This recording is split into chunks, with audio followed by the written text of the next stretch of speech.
Assalamualaikum warahmatullahi wabarakatuh.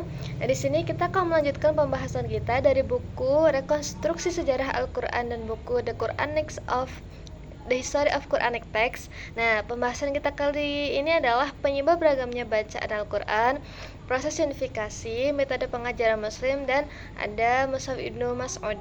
Simak dengan baik ya. Pembahasan yang pertama adalah penyebab ragamnya bacaan. Nah, di sini ada beberapa penyebab. Yang pertama adalah sistem bacaan qiraat Nabi. Jadi, apa yang dibacakan Nabi terkait ayat Al-Quran ini menjadi rujukan para sahabat untuk membaca ayat Al-Quran. Namun, yang menjadi masalah adalah Nabi ini mengajarkan kepada para sahabat dengan ragam dialek yang berbeda-beda. Seperti dalam kasus Umar dan Hisham yang berselisih dalam membaca ayat surat Al-Furqan. Namun, keduanya ini mendapatkan redaksi ayat tersebut atau dialek tersebut ini sama-sama dari Nabi dan keduanya ini sama-sama benar. Yang kedua adalah Al-Quran ini diturunkan dengan 7 dialek atau 7 qiraah. Artinya di sini Al-Quran ini multiple reading, terutama bagi mereka yang non-Arab gitu kan. Apabila mereka tidak bisa membaca Quran dengan dialek Quraisy, maka mereka bisa membaca Al-Quran dengan dialek suku mereka sendiri. Nah, kemudian di sini ada penyebab adanya multiple bacaan menurut kaum orientalis. Ada beberapa. Yang pertama di sini menurut Jeffrey, di dalam Mushaf Utsman ini adanya non-eksistensi titik, sehingga para pembaca ini ya bebas memberikan tanda sendiri sesuai dengan pemahaman makna yang ia pahami.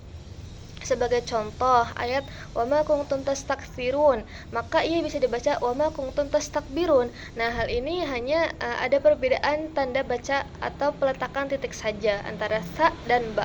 Kemudian yang kedua adalah tidak adanya tanda baca atau diakritikal. Perbedaan ini menjadi fatal apabila seseorang ini ingin menambahkan tanda baca, namun ia tidak memiliki alat ukur mana yang benar dan mana yang salah ketika menumbuhkan atau menambahkan tanda baca tersebut. Sebagai contoh, ada kata qabla al-mar'ah tsumma haraba, dia mencium wanita lalu lari, dan ada kata qatalal mar'ah tsumma haraba, dia membunuh wanita lalu ia lari. Nah, seseorang ini harus mengetahui teks mana yang harus ia pilih sesuai dengan kondisi yang ia alami kala itu. Nah, yang ketiga adalah adanya penggunaan mushaf yang bertanggalkan sebelum mushaf Utsmani. Jadikan mushaf sebelum mushaf Utsmani ini tentunya memiliki penulisan yang berbeda-beda tergantung dengan sahabat yang menulis itu sendiri. Jadi itulah adanya penyebab ragam bacaan dan multiple reading menurut kaum orientalis. Dengan adanya ragam bacaan yang sudah disebutkan di atas, maka di sini adalah ide untuk dilakukannya unifikasi bacaan Al-Quran atau menseragamkan bacaan Al-Quran yang dimulai pada saat masa Khalifah Utsman bin Affan dengan diterbitkannya Mushaf Utsmani. Namun perlu digarisbawahi di sini bahwasanya Mushaf Utsmani yang diedarkan di daerah-daerah metropolitan Islam ini tidak begitu signifikan untuk mengurangi keragaman bacaan ayat Al-Quran, sebab daerah-daerah metropolitan Islam tersebut sudah diduduki oleh para sahabat yang mengajarkan Al-Quran pada masyarakat di wilayah tersebut, sehingga tentu saja masyarakat ini cenderung memilih atau mengikuti apa yang sudah diajarkan oleh para sahabat, di samping sesuai dengan apa yang ada di dalam Mushaf Utsmani.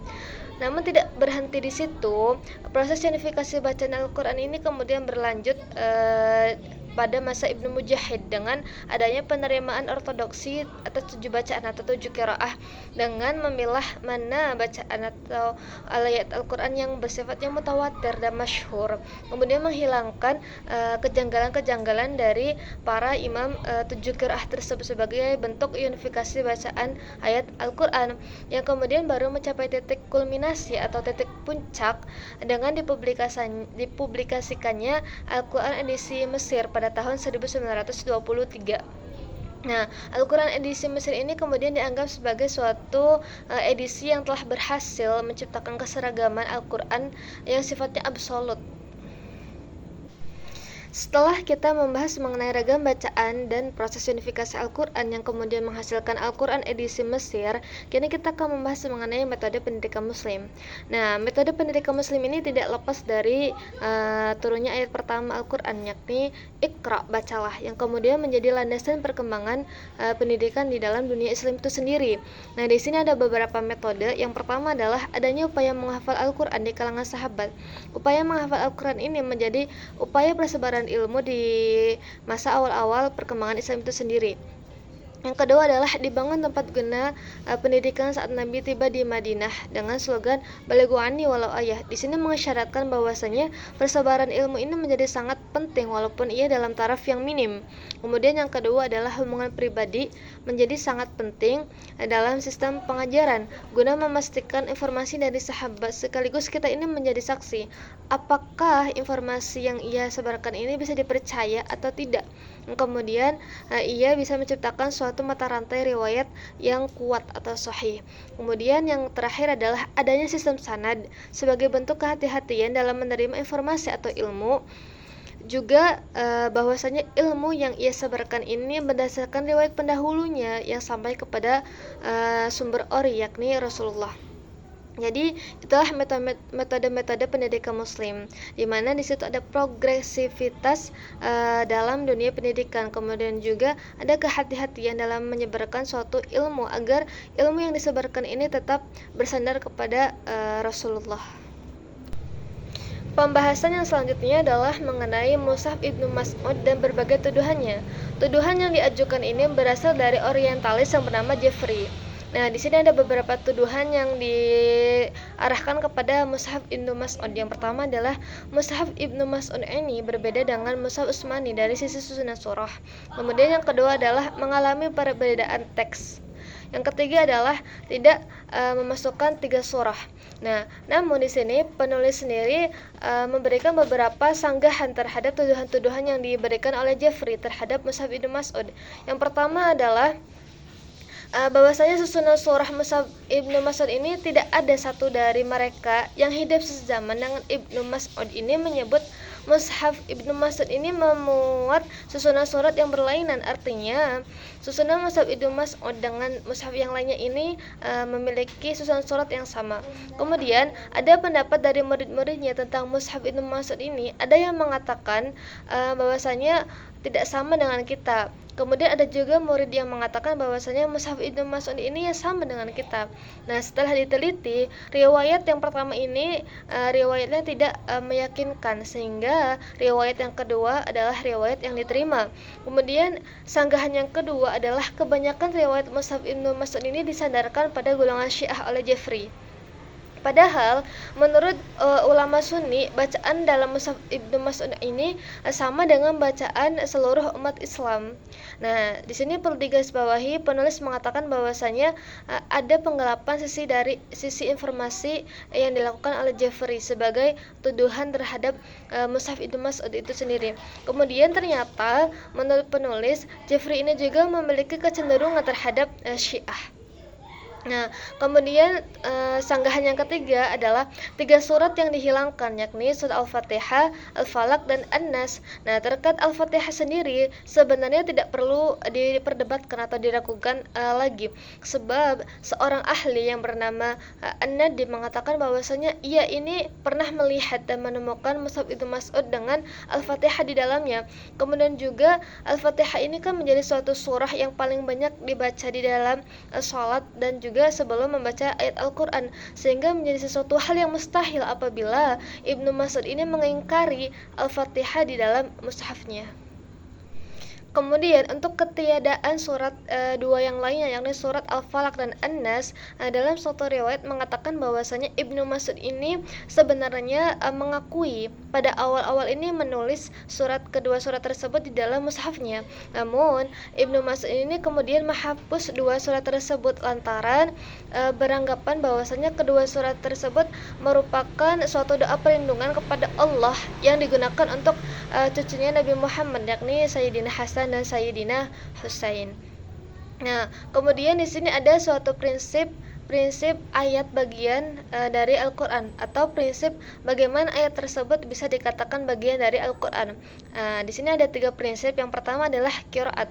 Qiraat dari suatu ayat tersebut ini tidak boleh diriwayatkan oleh satu sumber yang memiliki otoritas, melainkan melalui sejumlah riwayat besar yang cukup untuk melenyapkan kemungkinan adanya kesalahan yang masuk, yang kemudian juga ia sampai kepada Nabi Muhammad yang dapat menjamin keaslian dan kepastian bacaan. Yang kedua adalah teks bacaan tersebut mesti sama dengan apa yang terdapat di dalam Mushaf Utsmani. Yang ketiga adalah cara pengucapan mesti senada dengan tata bahasa Arab yang benar. Dan apabila ketika suatu riwayat ini tidak sesuai dengan prinsip yang sudah tadi disebutkan, maka ia bisa dianggap sebagai bukan dari bagian Al-Quran, atau ayat tersebut bersifat syadz atau lemah gitu kan. Kemudian di sini ada bahkan bagi para ilmuwan yang tidak menggunakan kaidah atau melanggar ketentuan tersebut, maka ia dikenakan hukuman seperti halnya kasus Ibnu Sanbud yang beranggapan bahwasanya sah-sah saja membaca Al-Quran atau menuliskan Al-Quran walaupun ia berbeda dengan Mushaf Utsmani. Nah, kemudian dalam persidangan ia ini diminta untuk bertaubat dan akhirnya dikenakan hukuman cambuk sebanyak 10 kali. Nah, itulah prinsip ketentuan dan hukuman bagi para ilmuwan yang melanggar ketentuan suatu ayat bagian dari Al-Quran. Terkait dengan buku rekonstruksi sejarah Al-Quran, karena kita telah mencapai puncak pembahasan kita, maka di sini ada beberapa kesimpulan yang hendak disampaikan sebelum kita lanjut kepada pembahasan yang selanjutnya. Nah, kesimpulannya adalah bahwasanya Al-Quran ini diwahyukan dalam suatu situasi kesejarahan dan konkret, yang sebagian besar dari kandungan kitab suci tersebut merupakan respon atau jawaban terhadap kondisi situasi kesejarahan tersebut. Kemudian dijelaskan juga bagaimana kondisi masyarakat Makkah awal-awal dibangun sejak zaman Nabi Ibrahim, kemudian eksis di zaman Nabi Muhammad, kemudian sejarah tentang Nabi Muhammad kecil sampai ia diangkat menjadi Rasul, kemudian ia menerima wahyu, kemudian juga dijelaskan pengajaran Al-Quran yang diteruskan oleh para sahabat ketika Nabi Muhammad wafat, dengan adanya progres seperti pengkodifikasian Al-Quran dengan berbagai latar belakang sehingga mencapai puncak penyempurnaan teks Al-Quran dengan adanya terbitan Al-Quran edisi Mesir. Nah, mungkin itu untuk kesimpulan dan pembahasan video kali ini. Terima kasih dari saya. Mohon maaf apabila ada kekurangan. Wassalamualaikum warahmatullahi wabarakatuh.